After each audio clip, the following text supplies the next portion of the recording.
Congo తూర్పు ప్రాంతాల్లో అల్లర్లు తీవ్ర ఉద్రిక్తతకు దారితీసింది. ఈ ప్రాంతాల్లో M23 తిరుగుబాటుదారులకు భద్రతా దళాలకు మధ్య జరిగిన యుద్ధంలో 52 మందికి పైగా మృతి చెందినట్లు అధికారులు వెల్లడించారు.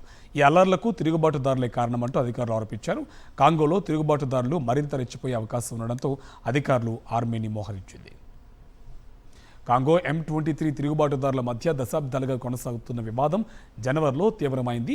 తిరుగుబాటుదారులు సాధించి వ్యూహాత్మక తూర్పు కాంగో నగరమైన గోమాను స్వాధీనం చేసుకున్నారు. ఆ తర్వాత ఫిబ్రవరిలో బకావు పట్టణాన్ని స్వాధీనం చేసుకున్నారు. 3 ఏళ్లుగా జరుగుతున్న ఘర్షణలో దాదాపు 7,000 మంది మరణించినట్లు కాంగో ప్రభుత్వ వర్గాలు వెల్లడించాయి.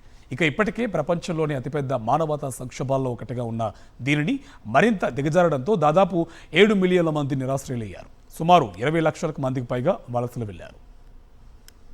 గత 2 రోజులుగా జరుగుతున్న అల్లర్లలో కనీసం 52 మంది మరణించారని, వీరిలో గోమాలోని కైషేరో ఆసుపత్రిలో కాల్చి చంపబడిన వ్యక్తి కూడా ఉన్నారని కాంగో అంతర్గత వ్యవహారాల మంత్రిత్వ శాఖ ఒక ప్రకటనలో తెలిపింది.